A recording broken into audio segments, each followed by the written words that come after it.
Thank you, everybody, for joining us. My name is Mark Michelli. I'm a board advisor at WEVO. I'm also founder of a design strategy firm called Say Do Research and Strategy. I also serve as WEVO's head of growth and strategy as well. So we're very excited to chat with everybody today, to tell them a little bit about what we've been exploring and learning when it comes to the role of AI in the UX and market research space. To get us going here, I want to introduce my colleague, Jillian, here as well. So Jillian, do you want to share a little bit about yourself before we jump in? Hey, yeah, good afternoon, everyone. Thanks for taking the time today. My name is Jillian Salerno-Rebick. I am the Director of Human-Centered Design for a company called Connected. We're a disability empowerment consulting firm. I also am a board advisor for WEVO, have many years of experience with the product. Used to lead the UX research practice for the US for Accenture. And excited to be here to discuss truly what it means to apply AI. So, and as Jillian mentioned, I'm formerly the head of human insights and design research for North America for Accenture Song. That's where Jillian and I ran into each other and have stuck together over time since. So both of us, I think, are kind of dyed in the wool, old school UX researchers, design researchers. Don't take our humans away. That's not allowed. What we're going to talk today a little bit about is how we've actually started to see real value in the idea of synthetic or simulated users, and how we've come to understand that. So I think the first thing, though, to understand is just that there have been changes, meaningful, big changes in the world of design, UX. Anyone who has kind of got a title or a role that is customer-centric in nature, I call it like the customer-centered class of professionals. If you believe in empathy and talking to customers, we're talking to you right now. So however you identify, we know the terminology can be complicated, but we wanted to talk about these kind of 4 shifts that we've seen and observed over the last couple of years in our field and how they've sort of influenced this moment that we're in, where there's really an opportunity for the researchers, the human-centered researchers of the world to, I think, reassert themselves and their relevance, and AI can actually be a very powerful tool for doing that. For the first thing I want to talk about is just how the work has changed. There's just been a massive change in our industry over the last 2 or 3 years. We've gone from kind of the heyday and over hiring, the high heated hiring of 2021 and 2022, to we know it feels a little bit like a drought, if not depression in the industry for the retention of folks who work in design, UX, product, and then also the continuing to nurture, grow, inspire those teams. So we really feel like there's been huge changes in our industry, but we're entering this new era of human capability, just that starts to really become powered by what the advances in AI are making possible in computing. So for us, it seems like a generational opportunity for businesses to start to transform themselves, even though it kind of feels a little bit like this major existential crisis for a lot of us who don't know what this means for our profession or the things that we care about in our professions. So back in the beginning of this year, we started to document like what were some of the forces driving this change. And to step through these, the first was just that design shifted from needing tacticians to needing strategists. We had a lot of schools and boot camps that it seemed to many were churning out a high saturation of talent that hadn't quite gotten the level of training that they needed. Kind of caused this over-saturation of just kind of like meh talent. Then we started to see a need for what we would say are like revolutions and evolutions. We started to see the normalization of digital experience design patterns, kind of coming out of this era of like incremental optimization over radical innovation. So the need for a lot of those things started to go away. We started to see a lot of bad bets get ejected from organizations. So a lot of tech trend chasing organizations started to pivot away from bad bets around things like the metaverse toward Gen AI and kind of this new digital gold rush. And then, as I said before, just this over hiring in 2021 kind of beget the layoffs of 2023 and 2024. In the post-COVID world, there was this digital emergency in which we kind of flooded the zone with a lot of product and tech and experience talent. And those floodwaters started to recede, and along with it came this feeling of a recession in this industry in particular. Then as we went into 2024, we've really felt this year of efficiency. We saw as the interest rates went up, it was kind of like borrowing to build the future just ultimately started to feel twice as expensive. So if a team didn't really have a clear mission or value driver within the organization, it started to kind of ebb away or felt like things that could be optional or removed from the organization. We also observed that there was just sort of this feeling that the romance for the human-centered design era, the kind of turtleneck mystique of the human-centered design era just started to kind of shift and kind of go away. There was a feeling that some of this just became like high maintenance behavior and the organization just didn't quite have the same tolerance for it that it used to. And so this meant that we're ultimately, as a design community, kind of living in the now. Design's values are really under scrutiny, and how do we extract value from what exists today versus how do we dream of what could be tomorrow? So the mission of a lot of design just became really front and center, clear and present in how do we get value out of what's happening now. And that led to a period where it just seemed like design's influence was starting to wane. Design was really struggling to pass that seat at the table test. And it was just ultimately coming down to an inability to really show concrete business value and really lead the innovation process in a sustainable way. And so those are things that we think have contributed to this kind of off-kilter moment that I think a lot of folks in product and design and marketing have felt. What's also true is that tech trends kind of come and go, but Gen AI literally feels different from a user interface standpoint, literally feels different to use. You can feel when you're using an AI product that there's just something akin to magic happening. For a lot of folks in this industry, it's natural to be skeptical of tech trends and chasing after, the various things you see here on the left in the pictures. And that's okay to be skeptical of it, but it seems, and we believe that AI is something that's very much here to stay and that will have a transformative impact on our industries and how we ultimately do our work. And this isn't the first time that we've been here. So we are at the dawn of what we would declare as a new era for design. And it's not for the first time. If we go back to the 1930s and the dawn of the new Bauhaus movement, we've been here before, Buckminster Fuller and the geodesic dome, all of these things that were at the time cutting edge, profound, have really influenced the field, but it was a sea change from how we thought about what the role of design was. And we started to see design really integrating art, technology, and social movements into its target and its purview and what types of problems it was trying to solve. Then in the 50s and 70s, at the inspiration of folks like Jay Doblin, we started to see design become much more of a process and try to take on more social issues as well, and trying to do much more work that was focused on social good and how design could play a role in systems and systems thinking. And then the era that we all probably know most intimately is the human-centered era. Something really dominated by the rise of mobile computing, an expansion of the role of computing literally being in our pockets. The rise of people who have roles with experience in their title, really focusing on people and customers and employees, and what this meant for how design was really focusing on putting humans before the business in some cases, and really making sure that our work was serving customers, their needs, their desires, and meeting that.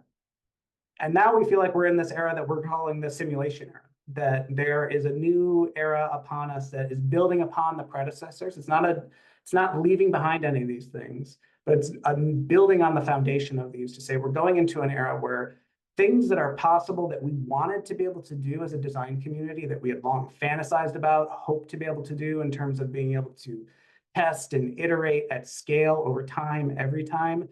Those things were often values to be aspired to, but it was very often hard to actually do those things in practice. And as we go into what we're calling the simulation era, it's suddenly much more in our grasp to do the type of design work that we've always aspired to do at scale and in a deeply meaningful way. I want to hand it off to Jillian to talk through this kind of third and fourth shift that we've seen. Yes, the shift of worry. All right. So if we go to the next, AI is undoubtedly one of the most transformative forces of our time. And with that comes an inherent tension. On the one hand, it does feel like an existential threat, challenging the very principles that we hold dear. On the other, it offers unprecedented opportunities to empower us in ways that we've never imagined. Change, by its nature, it manifests as loss before we recognize the potential. But AI, especially within the simulation era, has the power to shift that narrative. It's not about replacing human creativity or empathy or insight. It's about how do we amplify it. AI is enabling us to de-risk our ideas more efficiently, validate bold decisions with data, and drive forward innovative courses of action that might otherwise feel unattainable. Still, we're grappling with the weight of its possibilities while navigating the fear of the unknown. So these headlines definitely aren't helping. Mistrust, confusion, it remains at an all-time high. But MIT studies recently suggested that those that are using AI experience higher levels of productivity. I know that's been what my experience in my own personal use of AI tools. Many still believe that AI is coming for their job, though. But what is more likely and actually true is that AI is replacing tasks that we don't enjoy doing anyways. So if we look at kind of that breakdown of what those three tasks look like, we have a kind of this approach of three groupings here. When we think about integrating AI into our work, this kind of helps clarify where it fits and where it doesn't. This is a reminder that AI is a tool and we can strategically deploy to make our work faster, easier, and smarter while still leaving space for what makes us uniquely human. So we have our group one here, our repetitive and mundane tasks. AI should replace these, things like data entry, basic admin work, simple analysis and calculations, and customer service for FAQs. In group two, we have the augmentation with AI. It's enhancing our human capabilities. We're brainstorming and idea generation much faster. Data analysis, initial insights can come almost instantly. Design and prototyping assistance can help us refine before we even start to test or even launch. And then content drafting and editing, just to get those ideas on the page so we're not staring at that blank Word doc all day long. And finally, group three, the human-centric, the things that AI shouldn't replace, things like teaching and mentoring, deep relationship building, complex ethical decision-making, and creative arts and innovation. Ultimately, we are the innovators, and AI isn't going to take that away from us. So our final shift here, let's talk about embracing. We are at the exciting crossroads where AI is no longer just a tool. It's becoming a catalyst for everyday courage and innovation. At its core, the practice of design has always been about creating better conversations. It's about taking the invisible, our ideas, our insights, our dreams, and making them tangible, something that we can share, experiment with, and refine. These conversations are where creativity and collaboration flourish, ultimately shaping better outcomes for people we design for. AI is revolutionizing these conversations in a way that we could have only imagined a few years ago. It's enabling us to bring our ideas to life faster, test them at unprecedented speeds, and uncover insights that would have taken weeks or months by traditional means. It's not just about working smarter, it's about pushing our boundaries of what's possible so we can design solutions that are braver, bolder, and more human-centered than ever before. So let's talk about what's possible when customer centricity and AI collide. Let's talk about the simulation era. I'll put that back to Mark. So again, as we said, we've been through all of these different eras as a community, whether you're a designer, a marketer, or a product specialist. But really feel like this is a new era, and Jillian and I both are Swifties. I'm not as much of a Swiftie as Jillian. I'd like to be. I can't hold a candle to her. But really, like, we've been in these unique eras that are dominated by modes of working, modes of thinking that articulate as a community who are we, what are we focused on, and we really do feel like we've been in the human-centered design era. We've seen that the traction we get, that the uniqueness of human-centered design, ultimately our desire was to democratize that practice. And to some extent, we've been wildly successful because it no longer feels new and it no longer feels like it's pushing us forward in the ways that it used to. There's somewhat diminishing returns off of just that toolkit alone. But if we take that toolkit and we build atop it what AI makes possible, we really are entering this new era that we think of as the simulation era. So let's talk a little bit about, like, what does that ultimately mean? And generative AI is opening up all sorts of new possibilities for us to move and approach true parallel prototyping, parallel processing, the ability to be more customer-centric more often through the ability to simulate audiences and simulate research, and to leverage this throughout the whole entire design process. So the simulation era to us is really driven by three forces. The first is trust. We have a challenge with AI in that not many of us understand what is actually happening when you type something into Claude or ChatGPT. It feels like a black box, and that creates true challenges for us as people who are ethical, who want to make sure that we understand the recommendations we're putting out into the world. So we have to get to a place where we're building that trust. We have more explainability of the things that we are seeing, but just writ large, trust is a theme for this era of what humans value is more important than ever. We're also entering the space where this idea of co-intelligence, of having partnership, not being alone in the work that we do, but also leveraging AI to augment the work that we do, to accelerate it, to build upon it, is also crucial to where we're going, is building these co-intelligences to work alongside us. And finally, it might seem silly at this point talking about AI so much, but humanity is crucial to this as well. As we said, Jillian and I are both board advisors to WEVO. We think what has made WEVO unique in the space is a belief that, yes, you need AI-powered insights and simulated insights, but you can't have that without the ability to go deep and still ask people themselves what they actually need. And so as much as we're talking about technology, creating this co-intelligence alongside us, it actually emphasizes the importance of human users, human researchers, humans in the loop more than ever. And so finding a way to bridge this gap between these two ways of thinking and understanding when is the best time to engage these folks is going to be crucial to defining how successful we're ultimately going to be in ushering in the simulation era. So if you've been around the block in the space, some of the images on the left are probably familiar. There are a lot of the frameworks and design ideas that help us explain what we do. If you see Stanford's kind of honeycomb process, or IBM's Loop, or IDEO's kind of roller coaster ride of a framework, or the British Design Council's Double Diamond, we've used all these to try to explain the things that we do. And human-centered innovation was, for a long time, it was a disruptor. Really forced people to step outside themselves and put other people's needs first in the design and product process.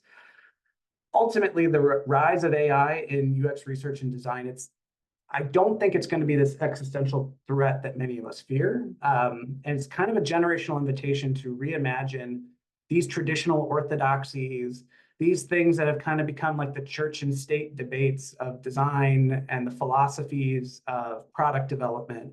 There are new opportunities to think about our process and the way that we do our work. So central to these are some new ways of working, and I think just some metaphors to help us think about what AI makes possible.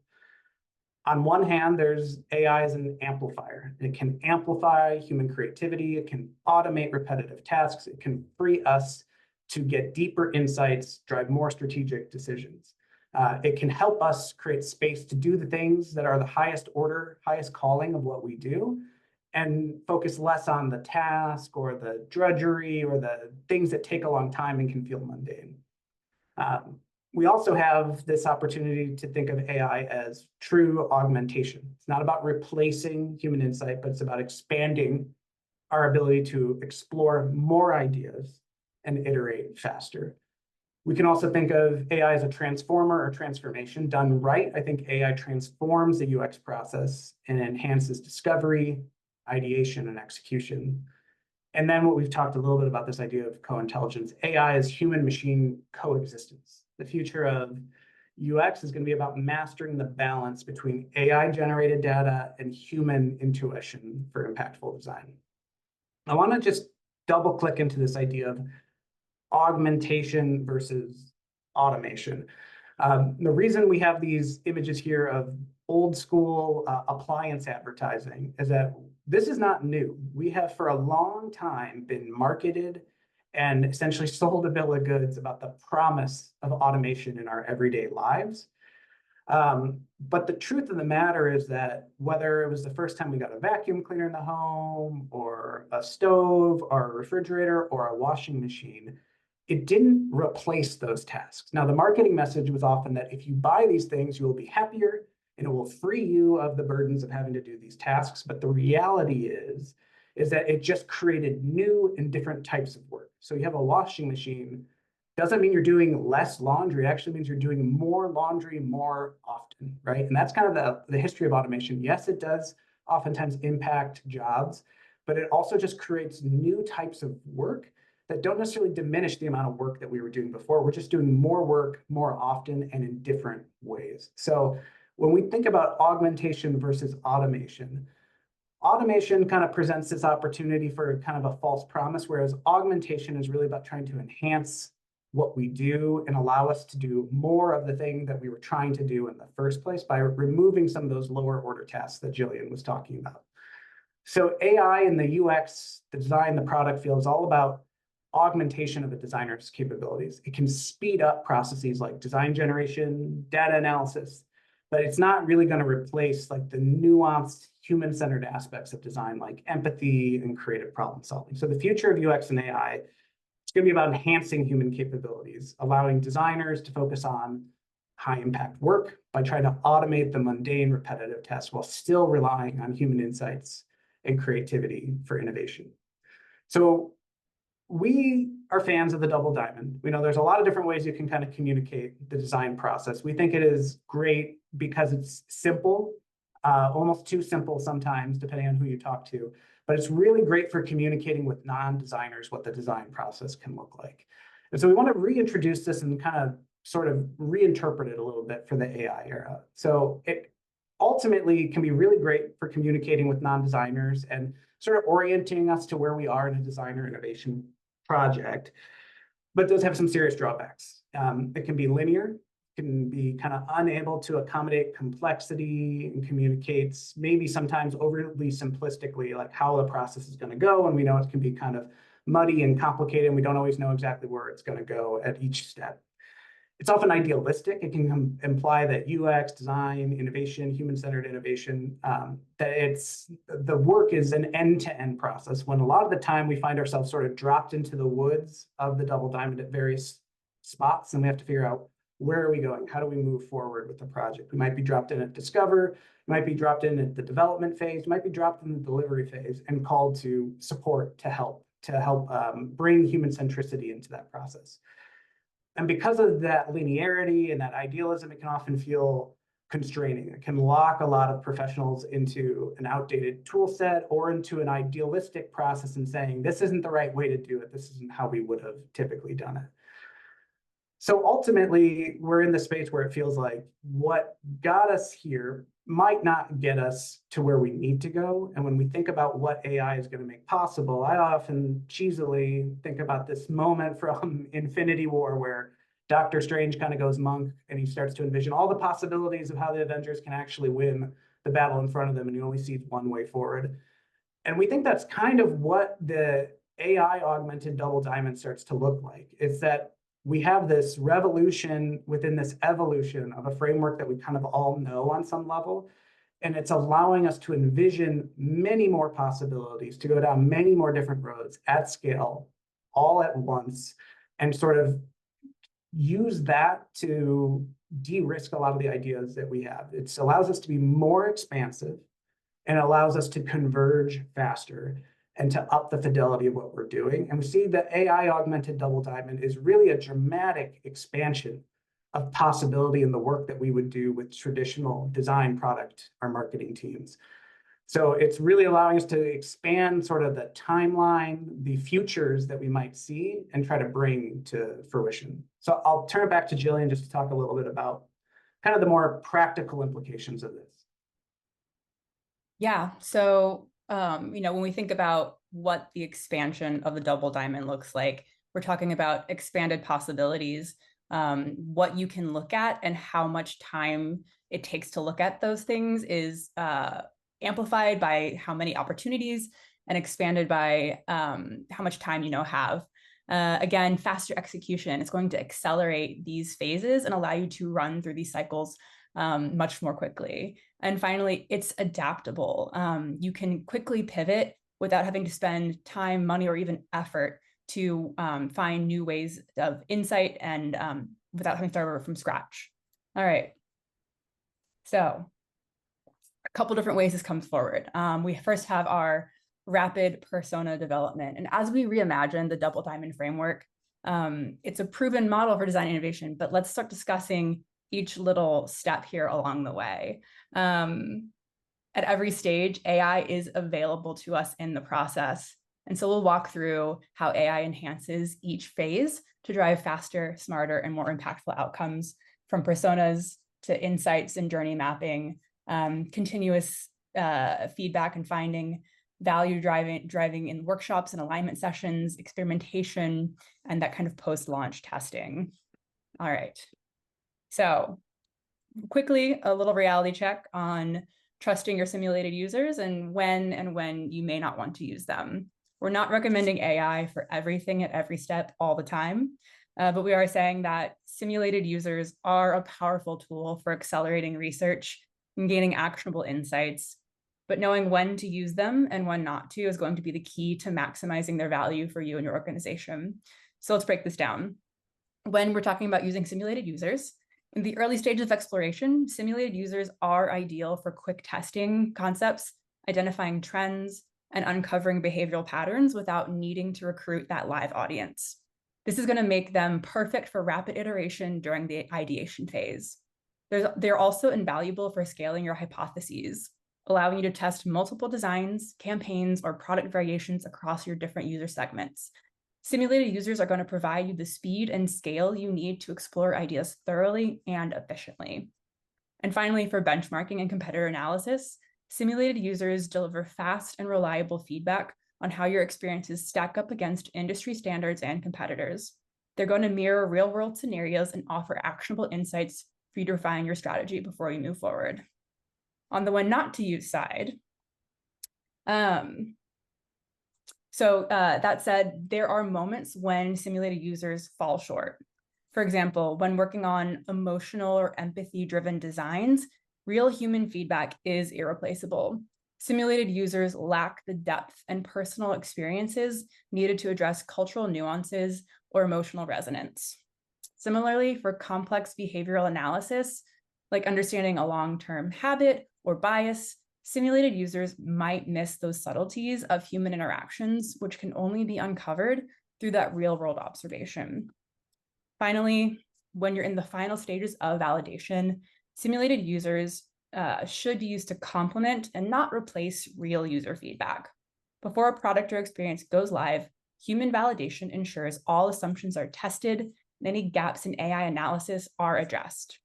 By strategically using simulated users alongside real-world testing, teams are able to balance speed and accuracy, leveraging the best of both tools to create more impactful, user-centered experiences.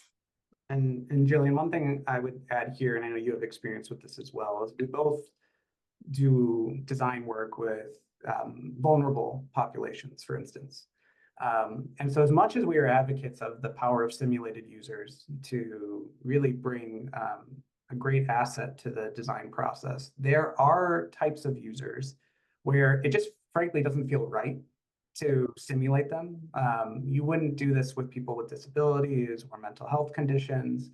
This is not about replacing ethnography, contextual inquiry, think alouds, one-on-one time with people. There are moments where that is very important, and there are populations in particular where even if an AI attempted to simulate it, it would be disrespectful to take them at their word that they would understand that type of experience. Yeah. So there are real true limits to this, but there are also places where it can be like fantastic kind of wind in your sails. But Jillian, I don't know if you had any builds on that or thoughts on that. No, I agree. And I think that that's kind of where the going broad in the double diamond at the initial start of that, I think that's where idea generation, early concept testing can make sense. But when you get into the kind of reconverging and really designing, that's when humanity kind of comes more back into play. Yeah. Like, what problem are you trying to solve? Yeah. I wouldn't necessarily take an AI's word for it, especially population you're trying to understand. So, Jillian, I'll let you kind of take this. Yeah. Let's go back to the persona development. Awesome. So we're going to say if it's not human-centered design, it's ultimately self-centered design. But our ability to interact with customers and generate that empathy is the lifeblood of our profession. it can be expensive, it can be time consuming, it can be difficult to recruit. So we know that with those many obstacles, it often gets done quickly or not at all. But in the AI era, there are a couple of things that you can do. You can rapidly identify and explore new customer segments by bypassing costly and lengthy traditional research processes. You can quickly generate dynamic personas and archetypes that will evolve in real time as new data is gathered and give you a continuous and up-to-date understanding of your audience. And you can use simulated users to gain instant empathy and insights, allowing you to test and validate ideas with low risk and high impact strategies before committing to those heavier resource initiatives of recruiting and going out into the field.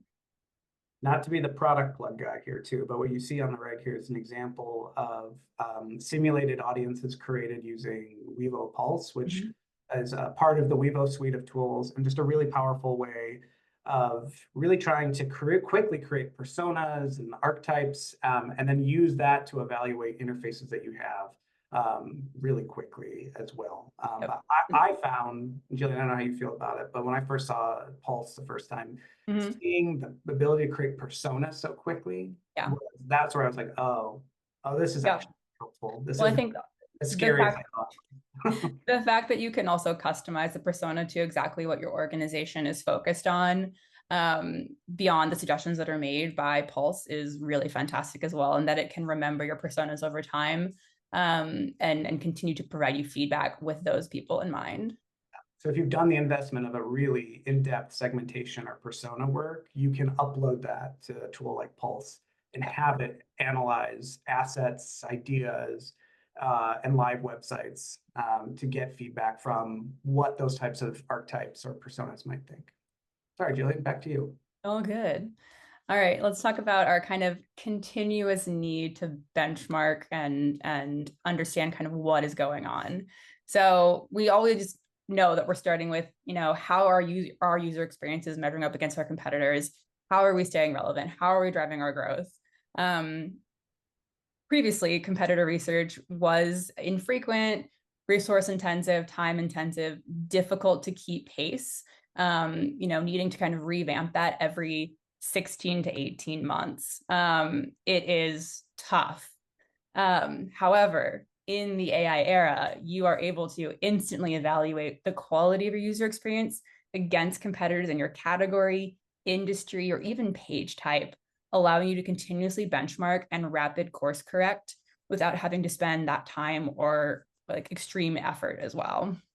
You're also able to, I was just going to say, in my experience, it seems like a lot of competitive research, oftentimes it is much discussed and seldomly done. And sometimes it takes the form of like, oh, we're better than our competitor, but you're just kind of throwing shade, but you don't actually have the time and capacity to go do the work. Sure. Something like this can make it just that much. Yeah, absolutely. I think instead of having that massive binder that sits on the shelf that was done 14 to 16 months ago, you have an opportunity to pull a report almost instantly on any part of a competitor experience you're looking to validate and see how you stack up against. Again, that kind of goes to the monitoring competitor performance in real time. It's giving you the ability to identify emerging trends or shifts and quickly adapt and keep your strategies ahead of what your competition is doing.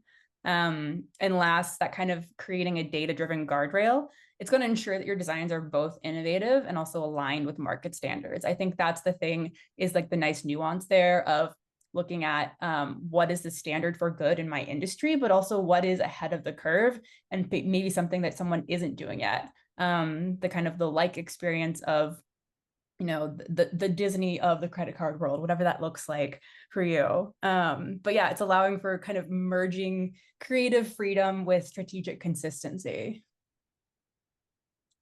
All right, and thinking about the experimentation and design phase.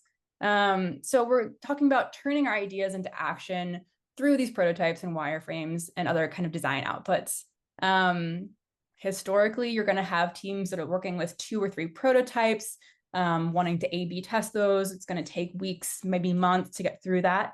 But when we talk about what that looks like in the AI era, we're talking about generating hundreds of design iterations quickly and allowing teams to explore a wide range of possibilities without being limited by those times and resources.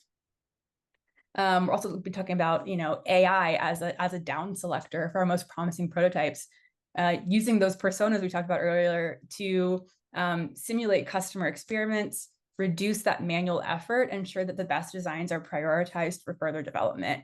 I think that's something that's pretty cool that we have a couple clients doing, is that they will input their prototypes and ideas into Pulse and decide whether or not they're going to move forward with that idea, whether or not it has kind of the completion and the merit to be successful with their customers. And again, kind of the idea of testing those multiple versions simultaneously.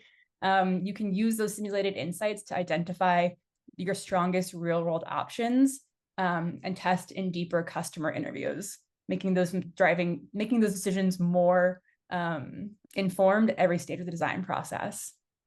And it's still a little bit like the Wild West with the, not just generative AI, but the generative UI component of this space. And we know there's a lot of leading companies from Adobe to Figma to Wix that are really playing with this and experimenting with this. Yeah. And it can feel, again, scary to take maybe the artistry or craft out of this space. But what it does, like a lot of things we've seen with generative AI, is it creates really profoundly advanced starting points for some of the work that we do. And then when you combine it with something like Pulse, which sometimes we think of as like almost like the Grammarly of design, like a design GPT, it allows you to work those two things together, is to say, I'm going to generate something, but then I'm going to get feedback and I'm going to try to down select into the best option for me. This is still pretty nascent, but has a lot of really wonderful implications for how we can kind of bring customer centricity at scale into the parallel prototyping process as well. Absolutely. Just don't ask any AI to generate hands for you. No, terrifying.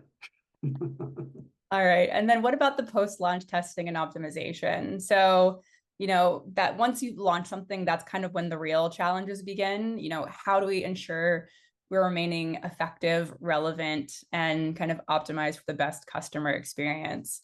Lack of continuous feedback, I think, often is what will catch teams up and leave them behind. But I think something like, right now with Pulse, you're able to kind of take the opportunity to continuously monitor your digital ecosystem.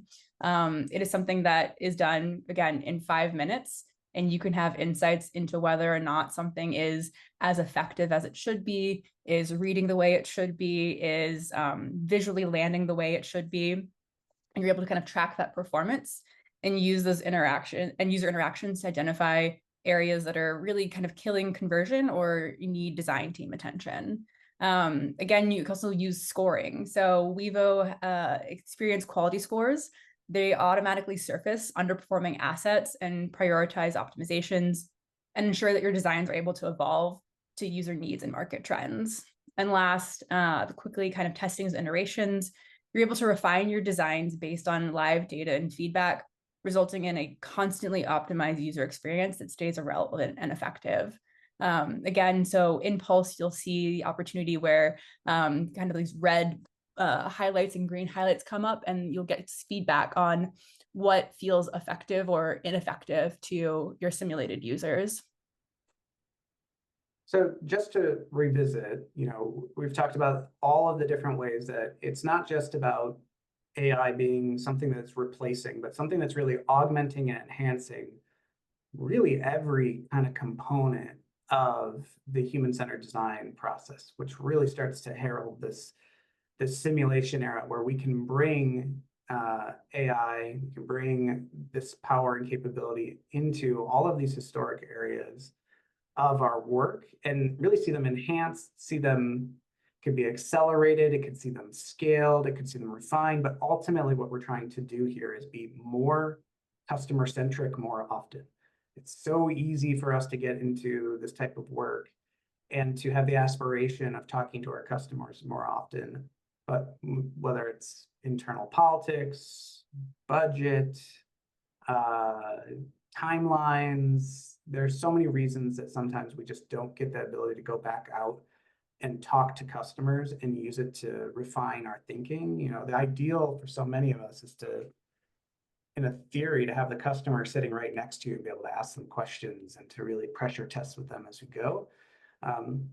What the simulation era makes possible is to have that be more attainable, is to really kind of supercharge our confidence as we go through the phases of the double diamond and thinking this through. So we've thought about this a bit and just like, what is sort of, how do you know where you're at in this process? How do you know what you're thinking about, what's possible for your organization? So if folks want to learn more about this, we're happy to jump on a call sometime and to think this through. But what we've started to think through is like just a maturity model for AI-powered insights, and like, where are you as an organization? Where are your teammates? It's natural and it's okay to be anywhere along the spectrum. But on one hand, there's sort of the separate world to all the way to the integrated world, where in many organizations, and it wasn't long ago, I felt like I was kind of in this camp as well, where you kind of saw AI as a threat, that it might replace us, that we don't need to explore it, kind of keep it outside the organization, or kind of guffaw at it and its capabilities and powers. There's a lot of organizations that see it on the periphery. It's kind of this experiment. The value is not really proven yet. Whereas it's going, it's interesting, but we're not sure how it fits into our process. Increasingly, we're seeing more organizations start to get here, but this is going to be a long tail process for a lot of us. A lot of organizations are still doing digital modernization and moving to the cloud and all sorts of things like that. So, but when we start to think about the role of AI being central to an organization, we start to see it at some of its best as really a partner. It helps us design better, faster, and more comprehensively. And then there's where a lot of us ultimately perhaps aspire to go, is to see it as a superpower where it really supercharges all design innovation work in the organization. And so if folks are interested, we've got tips here on how to try to make progress regardless of where you're at. We've got some assessment questions to think about: who am I? Where do I fit? Where's my organization? If you're trying to evangelize this type of work, how do I help people kind of cross the transom from one side to another, so that we're not in a place purely of resistance, but we're in a more productive place that can accept sort of the gifts and benefits AI has to bring, while preparing for some of the, whether it's ethical hurdles or operational hurdles that AI does and will introduce, being prepared for those things rather than just waiting for them to occur, or some other initiative kind of having them sweep through the organization. So we've got a range of ways to think this through, and are happy to talk to people about whether it's WEVO Pulse as a product and how to leverage that, or how to just think about where your organization's at on its sort of journey with AI. So quick recap, whether you're watching this right now live, or you're watching it later, or you just jumped to the end because you didn't want to deal with it all, I get it, attention spans are short. But in summary, I would say, we are now in what we would call the simulation era. This is this era of co-intelligence. It's new, but it's not the first or last seismic shift that we're going to see in our lifetimes when it comes to technology, design, marketing, and product. AI is here to stay. Unlike other tech trends, AI is not going to be a fad. We are early in developing the right use case, but I've said to people, when you first saw the iPhone and kind of had a reaction of like, oh, it sucks, it doesn't have keys. Like, how's that actually going to work? But then you held it in your hands and you're like, oh, I get it. I didn't feel that way with the concept of the metaverse or NFTs. I was like, okay, I guess. With this, all it takes is using it for a little bit, and you're like, okay, I can actually see that this is something meaningful. This is big. This is here to stay. We also think that UX is ultimately, rather than looking at this as with a sense of loss and risk, that UX will ultimately be better because of AI. We are not our methods in the UX world, so outsourcing the menial aspects of the job just empowers us to have the mind share to do better human advocacy. I would encourage you to think of it in this paradigm of augmentation versus replacement. AI is going to be much more likely to augment our capabilities than replace them. And so we should just continue to get to know this new intern, such as it is. AI is also going to transform the entire design process. So up and down that double diamond, the foundations of UX design and product are changing, and AI has profound impacts and implications across our process. Simulated sample really is a must. Using simulated research is a powerful way to augment the work that you do in design research, market research, human-centered research. So in a world with a need for more research than we have researchers, we have to leverage tools that drive user centricity in our organizations. And it's ultimately not going to replace the human or your job. We need to go out and see our users' world still. We need to think about rapid work that can be augmented with AI and how that sets up deep human learning cycles for the long haul. And ultimately, the reason Jillian and I are involved with a team like WEVO is that it has done a really great job of balancing both simulated and human. No one here is saying, got WEVO Pulse, simulated insights, get rid of your human insights team. It's in fact quite the opposite. You cannot have powerful simulated insights without powerful human insights. In fact, WEVO is built to top our WEVO Pro product, which has millions of user research and insights that has helped train our model. So the future of great experiences is ultimately about balance, and WEVO is really here to produce a healthy mix. So with that, I don't know if we have any questions, but to avoid any dead air, Jillian, I'll ask you the first, which is just, how did you feel when you first started to hear about what academics kind of call synthetic research or simulated research? Sure. Yeah, I think I felt kind of what the general kind of populist reaction was, which was, I don't trust it. I don't believe in it. You can't pry conducting research with people out of my cold, dead hands. However, a lot has changed in exactly 1 year. The work that has been put into Pulse in order to curate and feed into over 1 million user studies from real people has allowed the product to grow to 80% accuracy. And I think when we think about how many users it takes to conduct research with, and the study and the time there, and then the time to analyze and pull together a report, the fact that you can kind of get that done in 5 minutes and have a really good gut check. I would say that I trust my gut probably about 75-80%, and Pulse is at 80%. That feels really good to have that in my back pocket. Yeah, it feels like almost equivalent of like a spell check or something along those lines, where you just say, let me just run this through something just to see if I missed anything, if you can get an idea. But also in those moments where we just don't have access to our users for whatever reason, right? Like, hey, we only have so much budget this quarter, or there's a lot of things that are kind of private as a designer too. You're like, hey, I just want to like run this by somebody, but I don't need to make a big thing of it or commission a whole study. Sure. This just makes it possible to do those like small gut checks. I would say I'm similar to you. I'm just folks who know me know I started my career in journalism, which has always been sort of a forum of human insight of like, I have sources, I have people, I talk to human beings. And when people are like, why talk to human beings? You have these simulated audiences. I thought, well, that's gross. I don't like that. But it's really, truly not about replacing human interaction. It's about a simulation. It's about approximating it. It's about stepping through any other type of scenario planning that you might do in an organization, whether you're forecasting a budget or you're planning for an emergency. I think this plays a similar role of, it's a forecasting mechanism. It's a simulation that's moving you to a place to have a conversation with your customers that you wouldn't otherwise have. It shouldn't be replacing those conversations. It's the weather report for your design. And weather reports are not always accurate. I know. Which is good, which is like, it's helping you plan and prepare, but being mindful that you still have to go out and see if it's raining to actually know what's going on. So, exactly. Seeing no questions, I think this is a great spot to leave it, but we're so grateful for people who made the time to be here with us today or to watch this later. If you are looking for a follow-up conversation, you want to learn more about WEVO, its suite of products in the form of Pro or the form of Pulse, its AI product, please reach out. We're happy to set you up with a demo to see it for yourself. As we said, it's one of those things that ultimately really shows better than tells. People can tell you about tools like these, but it's really better to take them for a ride yourself and see what they might be able to do for you up close. So again, just so appreciative of people's time, and thank you so much for joining us for this conversation on the simulation era. Yep. One last quick little thing. You can go to wevo.ai/take-a-pulse and take one for free right now. Awesome. Sign up. We'll help you figure out how it fits your organization. Amazing. Thanks, y'all. Thanks, everybody.